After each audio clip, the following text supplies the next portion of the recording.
And from lion, come down onto your back for some core work.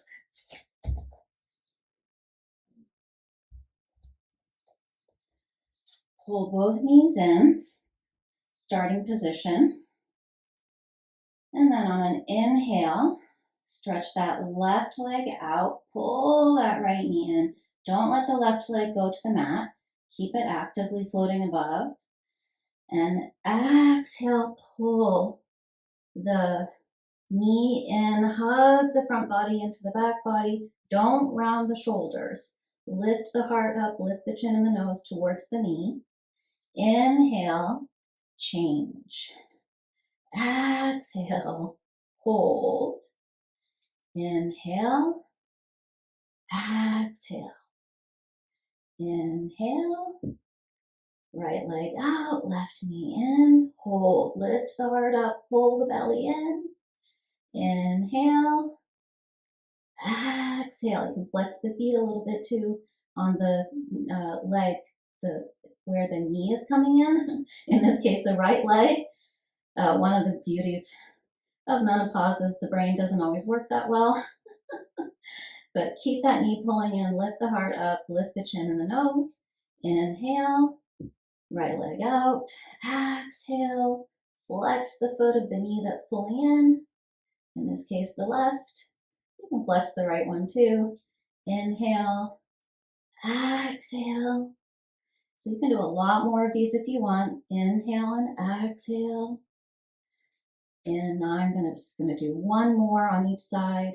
Exhale, inhale to change. Exhale, and release. Rest for a moment.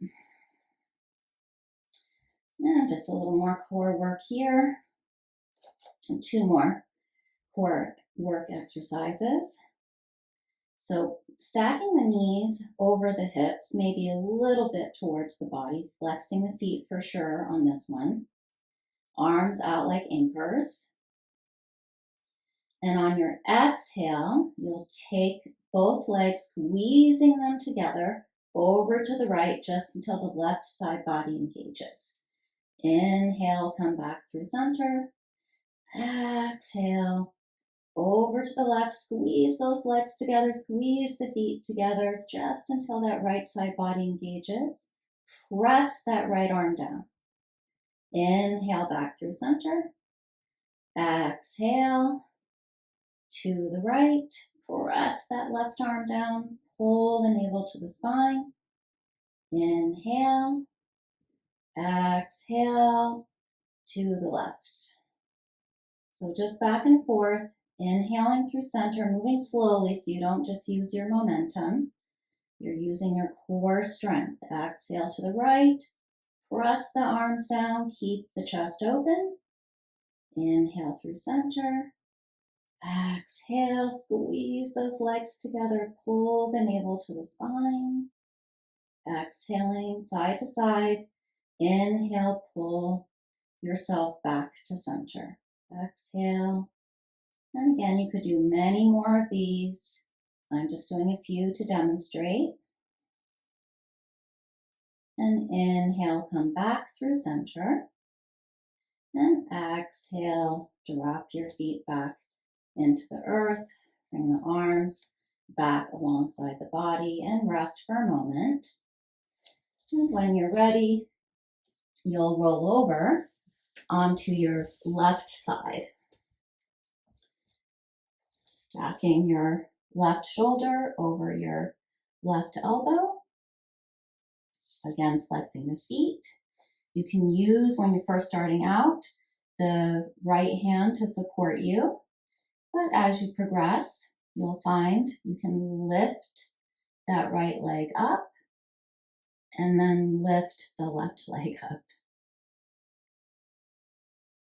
And let the left leg come down and lift it up. Inhale, release it down. Exhale, lift it up. So I might be able to go higher, yep, if I support myself a little. So always feel free to support yourself. And again, just doing a few on each side to demonstrate. And then find some graceful, elegant way to get to the other side. So now you're on your right side. Again, feet are flexed. You'll find in general that flexing the feet really helps to support the core strength. The core can engage more fully and deeply when the feet are flexed. And again, just lift up that left leg, top leg, and then lift up that right leg. And down on the inhale, up on the exhale, down on the inhale, up on the exhale, down on the inhale, up on the exhale. So this is really working all these little muscles in the pelvis, getting them nice and juicy and strong for you all at the same time. And then release that down. And we'll come into Yoga Mudra. This is a great alternative if coming into a headstand is not an option for you. Headstand and shoulder stand are both wonderful poses for aging wisely and gracefully, but it's also wise to not do things that hurt your neck if you have any neck issues. So even this one could cause stress to the neck, so do it very carefully. But what you'll do is come to kneeling and then come forward, making sure the hips are over the knees, and then drop the crown of the head into the mat. Then bring the arms back behind you, any amount that you can. If you can only just reach back and up and over, that's fine. Or maybe this is fine. But if you can, interlace the fingers and take the knuckles to the sky and over any amount. Lift that low belly in and up. Press the shins down. And the arms are lifting the neck away from the mat. So not putting too much weight onto the head here. Focus on your breath, especially the exhalation.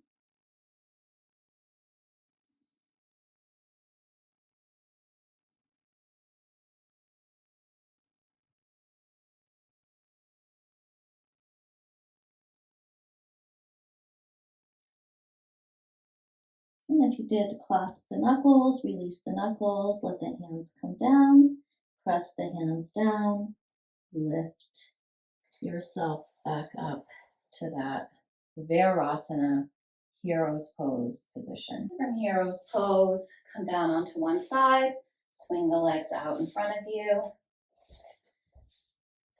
Dandasana, legs reach out in front of you, toes pull towards you, center heel presses down, legs press down, palms press down, shoulders open, chest lifts, low belly lifts.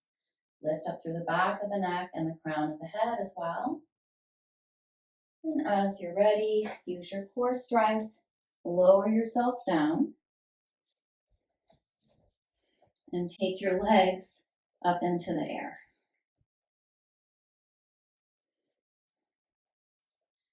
And I like to fit in a little bit of core work here. It's up to you. I feel this also helps you to really prepare for the plow, halasana, and shoulder stand, sarvangasana. So inhale, lower the legs down. Exhale, lift up the hips. Inhale, reach. Exhale, pull. Inhale, exhale. And again, I would normally do 10 of these, but I'm just demonstrating today, so I'll go ahead and lift up and over into plow. So press the arms down, lift the hips up, walk the shoulders out of the ears, and try to get the toes onto the floor. Interlace the fingers. Knuckles away from you, palms towards you. Straighten out those arms, press them down, lift your hips up. Get those toes onto the floor behind you. Stay here longer if you like. And then from plow, fold the elbows, keep them moving in towards the center line. Place the palms on the low back, and then start to lift the legs up into the air any amount. And you want like a very wide V shape here.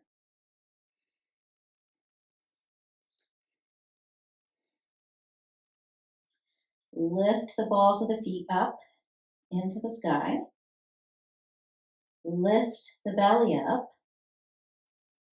Lift up through the inner line of the leg, each leg. So there shouldn't be a lot of weight coming into the palms because your belly is engaged to lift up towards the sky, which is a little paradoxical in the sense that you're actually pulling the belly in and down towards the ribs, but you're doing that so you can lift more up through the legs.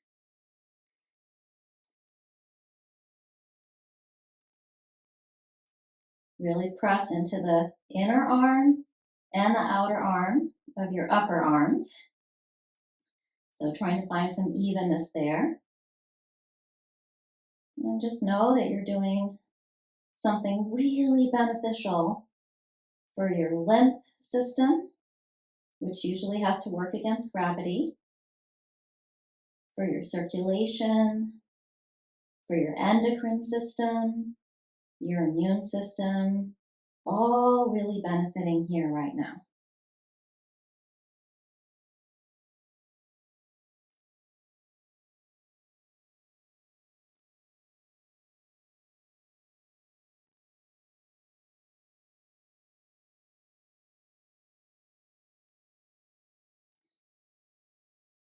And then as you're ready, slowly lowering the legs back down. You can stay there a lot longer if you like. Release the arms. And again, use your core strength. Come out slowly. Don't let the head and the neck pop up. Keep the legs as close to the torso as you can until the low back is in the mat. And then lower those legs down, let the knees bend, drop the feet into the earth. And take a moment of rest. And then rolling over to one side and slowly coming back up. So if you did want to add a headstand into your practice, you could do that now. If you're happy with your yoga mudra and your shoulder stand, then just move on to the seated postures that we finish the practice with. So interlacing the fingers, obviously interlacing the fingers is a very important part of the yoga practice. Bringing the forearms down and pressing the outer edges of the wrists down, and then planting the back of the skull in towards the hands, any amount,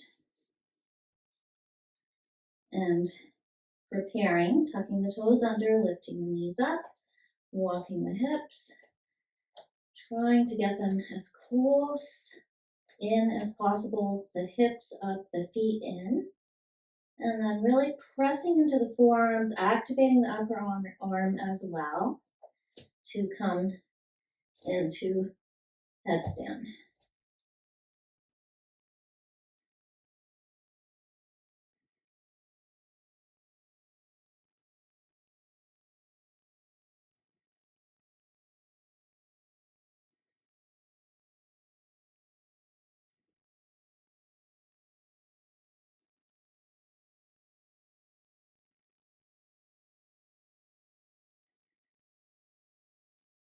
And then coming down with control.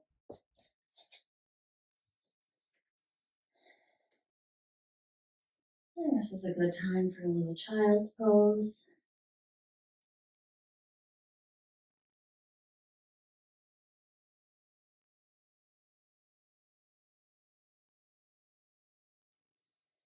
And when you're ready, preparing for our seated practice to finish up. So again, sitting onto one hip, swinging the legs out in front of you. And this time bringing the soles of the feet together, letting the knees flare out. And then plant the hands behind you. Really, you're tenting the fingers behind you. Thumbs forward, fingers back, and lightly pressing into the fingertips to lift from pubis to sternum. And then pressing down through the outer edges of the feet, pulling the outer knee in towards the outer hip. Baddha Konasana, cobbler's pose.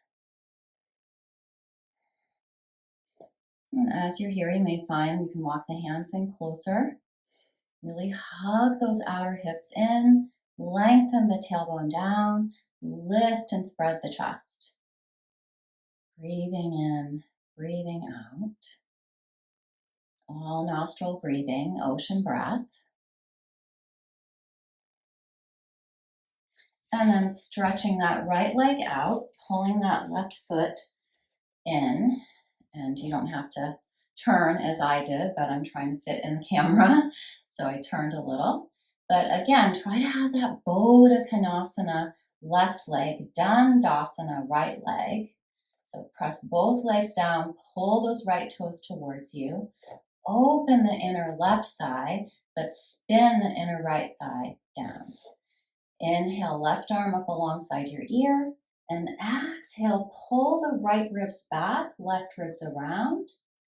And then you can bring the right hand forward. Try to keep the torso as it is, but now the hands can act as outriggers here. And really press into that left leg and fold at the right hip crease. So don't do this. It's not worth it. And it doesn't get you anywhere.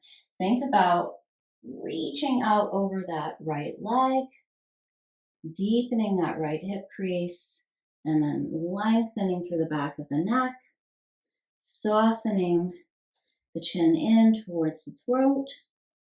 Keep reaching through the inner right heel, pulling the outer right ankle in towards the right knee. And then holding on to whatever you can reach, elbows buoyant, armpit chest area coming forward. If you can reach the foot, feel free to hold on to it. Don't force or strain in any way. We've already done plenty of that. If you're in perimenopause, you're ready to stop doing that. Let go. And at the same time, maintain some structure, some strength, some alignment.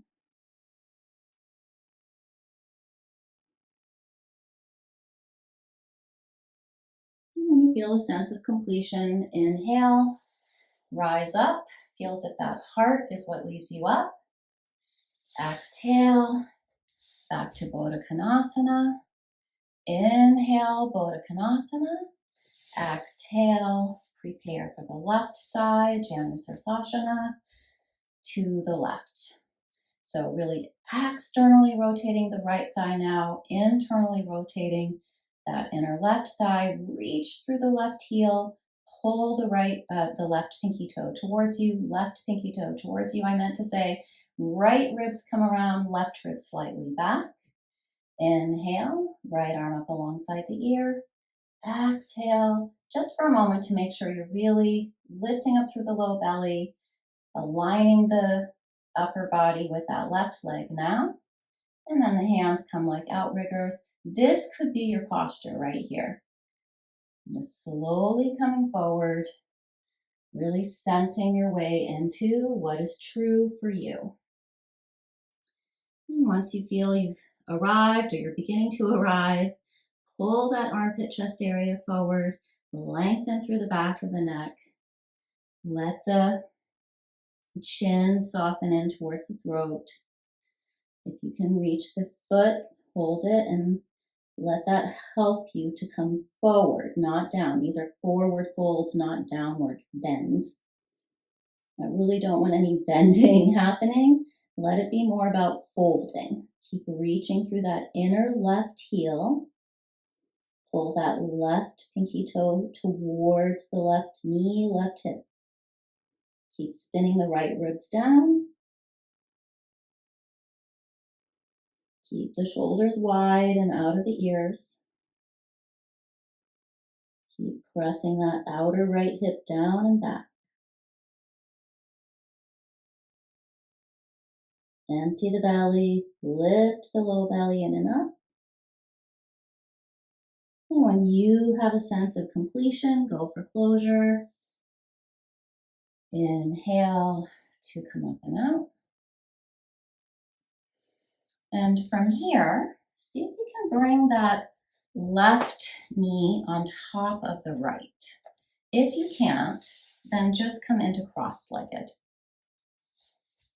with the left shin in front of the right. But if you can, comfortably sit like this.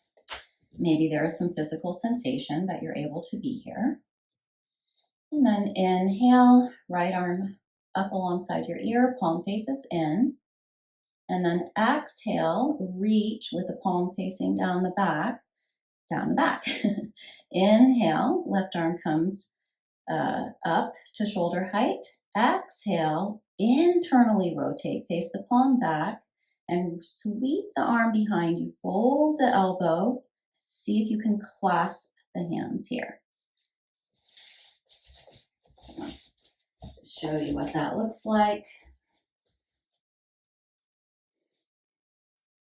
And you can also do this with a strap. So if your fingers cannot reach, you can pull down with the left hand on the strap to get that nice opening in the right tricep. Try to take that right elbow to the sky as much as you can. Make sure that the neck and head are not coming out of alignment. And if you like, you can exhale and fold forward.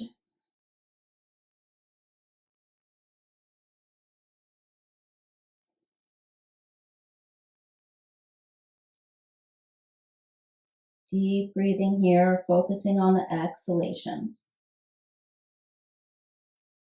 Inhale, float up. Exhale, release the arms, release the legs. Other knee on top, right knee on top of left. And there's not a really strict rule about the feet here. You can have them kind of tucking in, you can have them more out, whatever allows you to be in the posture. And again, inhale, left arm up. Exhale, reach it down. Inhale, right arm. Turn it in, reach it back behind.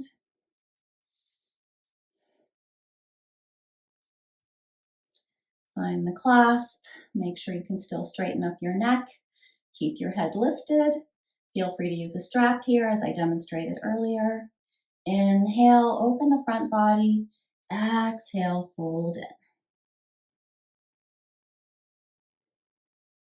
Keep moving those hip creases down and back. They're going to try to come forward with you. See if you can keep them moving down and back. Even the feet lightly engaged here.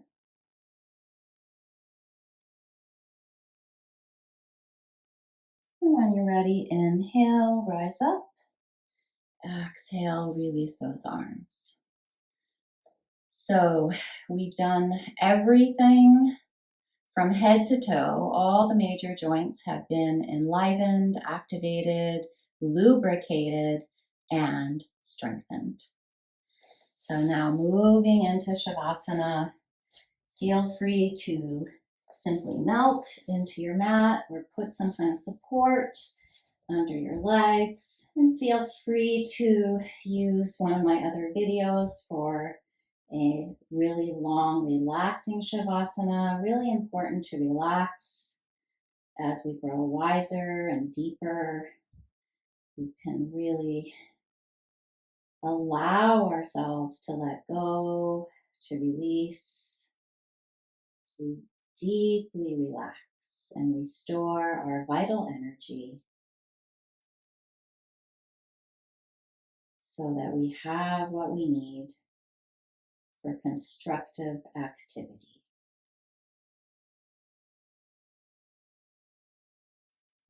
beginning to let go of anything, everything that is extraneous.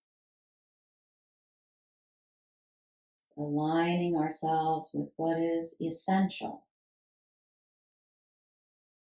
Editing out everything that is unnecessary.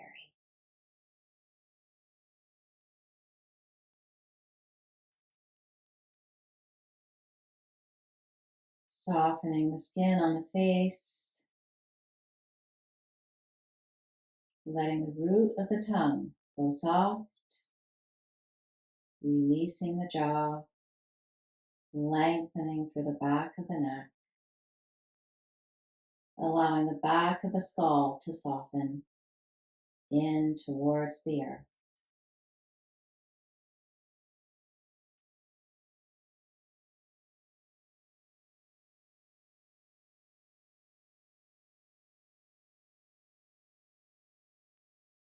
If you enjoy this yoga practice and you'd like to see more, I have one for trauma, one for anxiety, one for depression, all coming up soon. Please subscribe to my channel, and thank you.